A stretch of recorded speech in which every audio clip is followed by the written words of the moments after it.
মুসলমান হয়ে এপারে আসো বলে একটু বেশি রোজগার করতে এসছি, বাবা হাত জোর করছি ফিরে যাও। হয় ফিরে যাবে, না হয় আমরা তুলে ফেলে দেওয়ার ব্যবস্থা করব, সেই ব্যবস্থা ভারতীয় জনতা পার্টির সরকার করবে। তাই মাননীয় মুখ্যমন্ত্রীর এই সরকারকে আমাদেরকে উৎখাত করে ফেলতে হবে। আর সেই উৎখাত যদি আমরা করতে না পারি, আগামী দিনে আপনারা এই পশ্চিমবঙ্গে বাস করতে পারবেন না। আপনার হয়তো মনে হতে পারে যে সুকান্ত দা এমনি বলছে, কথার কথা বলছে। আপনি একদিন সময় করে আমাদের পার্টির নেতার সাথে বসিরহাটের গ্রামগুলোতে যাবেন। বাংলাদেশি লোক ঢুকে সেখানে কিভাবে জনবিন্যাস পরিবর্তন হয়ে গেছে।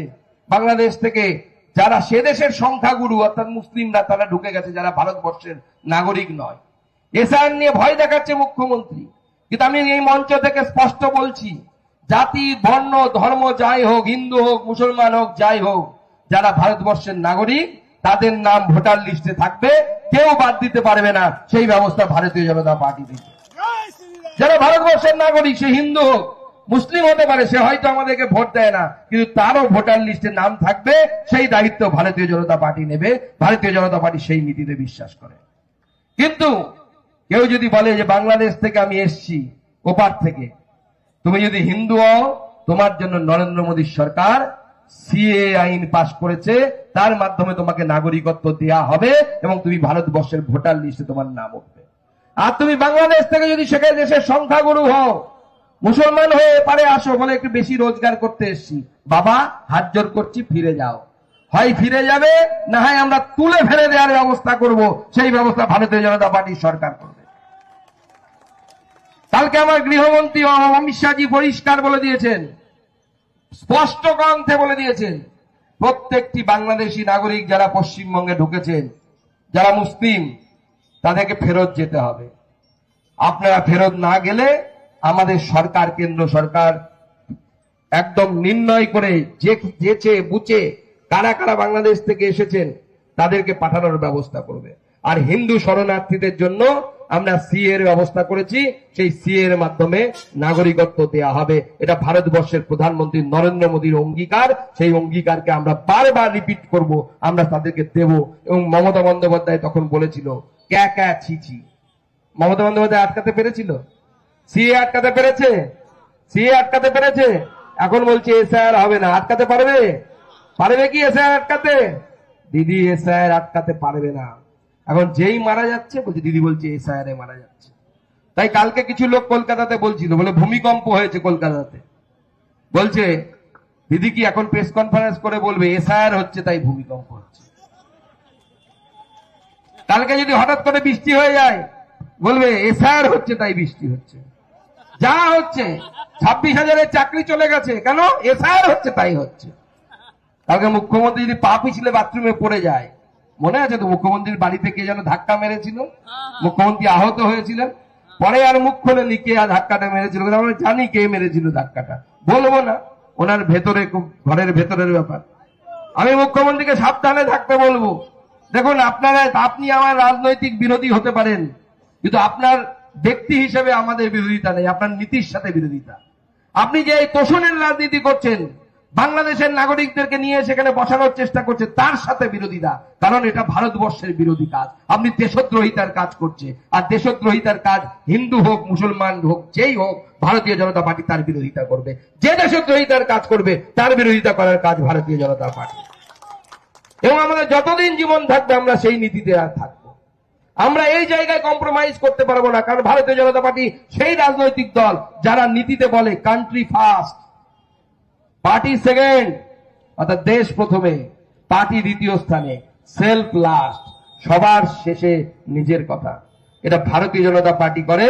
তাই যারা সুবর্ণ নেতা রেখা হোক বা অন্যান্য নদীর যারা বালি চুরি করছেন, তাদের বলে দিই, বিজেপির সরকার আসবে, প্রত্যেকটা বালি আপনার গলার ভিতর থেকে বের করার দায়িত্ব ভারতীয় জনতা পার্টির সরকারের হবে। আপনারা ভাবলে অবাক হয়ে যাবেন, অভিষেক ব্যানার্জির লোকসভা গত 1 মাসে দুটো রেপ হয়েছে। 9 বছরের বাচ্চার সাথে রেপ। পুলিশ কি করেছে? অ্যারেস্ট করেছে, নিয়ে গিয়ে একটু মেরেছে। ভারতীয় জনতা পার্টির সরকার এলে শুধু ওইটুকু হবে না। ভারতীয় জনতা পার্টির সরকার এলে যারা রেপ করবে সেই রেপিস্টের বাড়ি বুলডোজার দিয়ে গুড়িয়ে দেওয়ার কাজ ভারতীয় জনতা পার্টির সরকার করবে। আমরা উত্তরপ্রদেশে করে দেখিয়েছি। আমরা উগ্রপন্থীদের অত সহজে ছাড়বো না। আজকে মমতা বন্দ্যোপাধ্যায় এই রাজ্যকে উগ্রপন্থীদের আস্তানা করে দিয়েছে। দিল্লিতে বোম বিস্ফোরণ হচ্ছে, ধরতে আসছে কোথায়? পুলিশ আসছে এখানকার কোন একটি জেলাতে। অবাক হয়ে যাবেন, দিল্লিতে দাঙ্গা হলো, সেই দাঙ্গায় অভিযুক্ত যে ব্যক্তি সে আপনাদের মেদিনীপুরের লোক। শুভেন্দুদার গাড়ির উপরে হামলা করেছিল 21 সালে ভোটের রেজাল্টের দিন, সে বেটা দিল্লিতে গিয়ে দাঙ্গা করছে।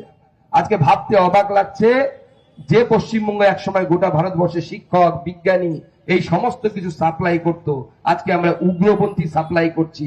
আর এই ক্রেডিট যদি কারো পেতে হয় তা হচ্ছে একমাত্র মমতা বন্দ্যোপাধ্যায় আর তৃণমূল কংগ্রেসের। এবং সেই জন্য মমতা বন্দ্যোপাধ্যায় এবং তৃণমূল কংগ্রেসের সরকারকে 26-এর নির্বাচনে আমরা সরাবো।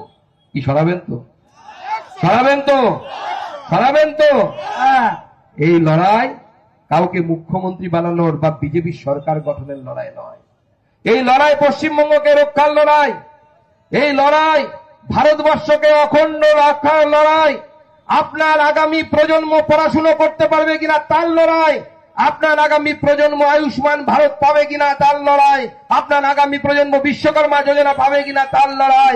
আপনার দাঁতন স্টেশন ভালো হবে কিনা, সেখানে নতুন করে বড় ট্রেনের স্টপেজ পাবে কিনা। আপনাদের তো দাবি আছে জগন্নাথ এক্সপ্রেসের স্টপেজ চাই, তাই তো? কি দাবি আছে দাঁতনের মানুষের? ঠিক শুনেছি তো আমি কথা দিয়ে যাচ্ছি, আপনারা দাঁতনের বিধায়ক দিন, আমি আপনাদেরকে জগন্নাথ এক্সপ্রেসের স্টপেজ করে দেওয়ার দায়িত্ব আমি নেব। আপনাদেরকে বিধায়কটা দিতে হবে, এইটুকু বিশ্বাস সুকান্ত মজুমদারকে করতে হবে। আর যারা সুকান্ত মজুমদারকে জানে, যারা চেনে, আমার এলাকার লোকের সাথে যদি কোনো দেখা হয় একবার জিজ্ঞেস করে নেবেন। দুবারের এমপি, প্রায় 6-7 বছর হয়ে গেল। আমার নরেন্দ্র মোদীর চেলা, না খাউঙ্গা না খানে দুঙ্গা এই নীতিতে বিশ্বাস করি। আমার এলাকায় চলে যান, তৃণমূলের নেতাদেরকে জিজ্ঞেস করবেন ক্যামেরার সামনে ক্যামেরার বাইরে যে সুকান্ত মজুমদারের বিরুদ্ধে একটা টাকা নেওয়ার অভিযোগ করে দেয়া খাও। বুক ঠুকে বলতে পারি না খাউঙ্গা না খানে দুঙ্গার নীতিতে বিশ্বাস করি। কারো আঙুল তোলার ক্ষমতা নেই, কারো আঙুল তোলার ক্ষমতা নেই। কোনো দোকানদারা বলতে পারবে না কারো কাছ থেকে 5 টাকার চা বিনা পয়সায় খেয়েছি, 5 টাকার পান বিনা পয়সায় খেয়েছি। আমরা যা বলি তা করি। এবং সেই জন্য আপনাদেরকে যে প্রতিশ্রুতি দিয়ে গেলাম, আপনি বিধায়ক দিন, পূরণ করতে যদি না পারি, সুকান্ত মজুমদার হয় জগন্নাথ এক্সপ্রেসের স্টপেজ দেবে বা আপনাদের দাবি মতো অন্য কোন ট্রেনের স্টপেজ দেবে, না হলে সুকান্ত মজুমদার রাজনীতি থেকে ছেড়ে দেবে। এই গ্যারান্টি আমি দিয়ে যাচ্ছি, আপনাদেরকে সবার কাছে আবেদন জানাচ্ছি। তাই সবাই মিলে কোমর বাঁধুন, একটাই দৃষ্টি পদ্মফুল। অর্জুনের সেই গল্প মনে আছে তো? দ্রোণাচার্য যখন বললো যে কি দেখতে পাচ্ছ, কেউ বলছে পাতা দেখতে পাচ্ছি, কেউ বলছে ডাল দেখতে পাচ্ছি। অর্জুন কি বলল? অর্জুন বলল যে না, আমি শুধু চোখ দেখতে পাচ্ছি, চোখ দেখতে পাচ্ছি। তাই এই চোখ বিজেপিকে আগামী নির্বাচনে জেতাতে হবে। সবশেষে অনেক জায়গায় আমি এই গল্পটা বলেছি, শেষ গল্প বলে আমাদের আগে সভা আমি শেষ করব। মন দিয়ে শুনুন। একদিন মমতা বন্দ্যোপাধ্যায় বসে আছেন, মমতা বন্দ্যোপাধ্যায়ের সাথে ফিরহাদ হাকিম এবং অন্য অরূপ বিশ্বাস, স্বরূপ বিশ্বাস সব বসে আছে। বলছে দিদি এবার খুব মুশকিল। বলছে কেন? গল্প, সত্যি ঘটনা নয়, তবু এর সত্যির সাথে মিল আছে। বলছে গল্প, মনে রাখবেন সত্যি ঘটনা নেই কিন্তু মিল আছে সত্যির সাথে। বলছে কেন রে? বলছে মুর্শিদাবাদে খুন হলো, দাঙ্গা হলো, চন্দন বর্মন, চন্দন মন্ডল, হরগোবিন্দ মন্ডল এরা মারা গেল। হরগোবিন্দ দাস, সরি মন্ডল না, দাস, তারা মারা গেলেন।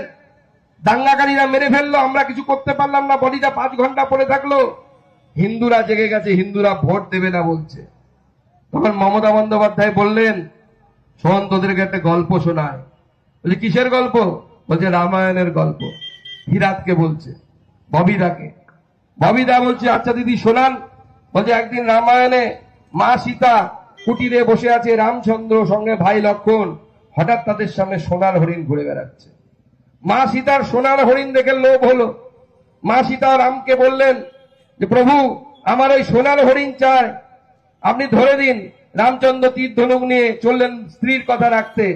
অনেক দূর দিয়ে খুঁজে খুঁজে আর সোনার হরিণ পাওয়া যাচ্ছে না, পালিয়ে যাচ্ছে।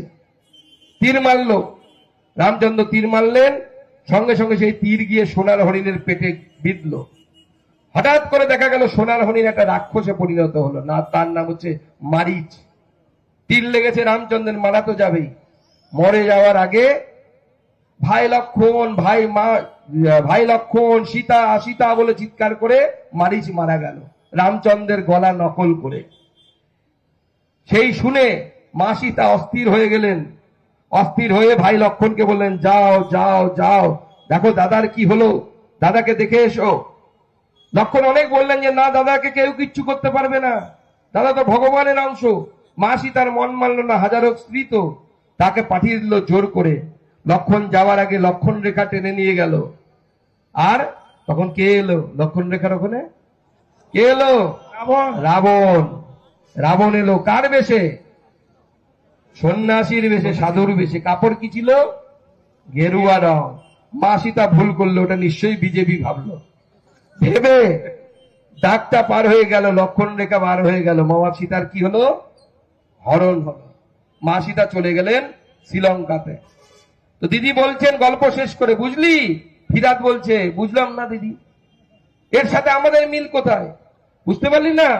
না, ওই যে সোনার হরিণ, যেই ভোট আসবে লক্ষ্মীর ভান্ডার 500 টাকা বাড়িয়ে দেবো, ওটা হচ্ছে সোনার হরিণ হয়ে সব মহিলাদের সামনে ঘুরে বেড়াবে। ভুলে যাবে যে, তারা ভুলে যাবে আমার স্বামী, আমি তো লক্ষ্মীর ভান্ডার পাচ্ছি, আর আমার নারায়ণ কোথায়? আপনি লক্ষ্মীর ভান্ডার পাচ্ছেন আর আপনার নারায়ণ রাস্তার ধারে চপ ভাজছে। হাইরে লক্ষ্মীর ভান্ডার। চাকরি নেই, আপনি লক্ষ্মীর ভান্ডার পাচ্ছেন, আপনার নারায়ণ আমেদাবাদে মাথায় ইট নিয়ে উঠছে, সেখানে কনস্ট্রাকশনের কাজ করছে। আপনার নারায়ণ কেরালাতে, আপনার নারায়ণ গিয়ে দিল্লিতে, গুড়গাঁওতে লক্ষ্মীর ভান্ডারে ভুলে যাচ্ছে। বলছে আমি সোনার হরিণ পাঠাবো, অর্থাৎ লক্ষ্মীর ভান্ডার বাড়াবো। আর বললেন রাবণ গেরুয়াটা, বলে ওই যে আপনাদের জেলায় জগন্নাথ মন্দির তৈরি করে দিয়েছি, জগন্নাথ মন্দির তৈরি করে দিয়েছি। লোকে ভাববে যে হ্যাঁ দেখো মন্দির তৈরি করে দিয়েছি, এতে তো কাগজে কলমে দেখা যাচ্ছে জগন্নাথ কালচারাল সেন্টার, মন্দির কিন্তু লেখা নেই কোথাও। ওই জন্য রাবণের মতো গেরুয়া বসন পরে যাব হিন্দুদের সামনে, বলে দেখো আমি জগন্নাথ টেম্পল। আর হিন্দুরা বোকা, লক্ষণ রেখা পার হয়ে যেই ইভিএম এর তৃণমূলের ওখানে ছাপ দেবে, তখন রাবণ গেরুয়া ছেড়ে আসল রাবণ হয়ে হরণ করে চলে যাবে। তাই সাবধান হন, এখনো সময় আছে, নাহলে কিন্তু হরণ হতে আবার বাধ্য। আর সেদিন আমার এক কর্মী বলছে যে দাদা জগন্নাথ দেবের স্বপ্ন দেখলাম। বলে কি হচ্ছে? বলছে জগন্নাথ দেব পুরী থেকে হাঁটতে শুরু করেছেন, বলে দিদির মন্দিরে আসবে।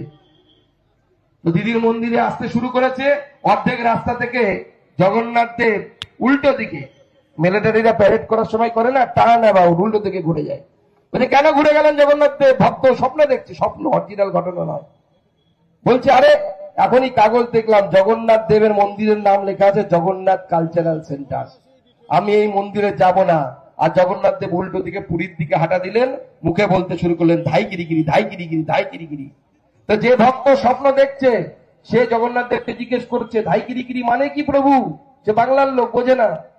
প্রভু বলছে ধাই গিরিগিরি মমতাকে গলা ধাক্কা দিয়ে বের করে এখান থেকে, তারপরে জগন্নাথ মন্দিরে আসবো। বিজেপির সরকার তৈরি হবে, জগন্নাথ মন্দিরে জগন্নাথ প্রভু আসবে। কিন্তু ধাক্কা তো জগন্নাথ প্রভু মানতে পারবে না। কাকে মারতে হবে? কাকে মারতে হবে? আমাদেরকে। মহাভারতে দেখেছেন তো, ভগবান শ্রীকৃষ্ণ কিন্তু একটাও তীর চালায়নি। তীর কাকে চালাতে হয়েছিল?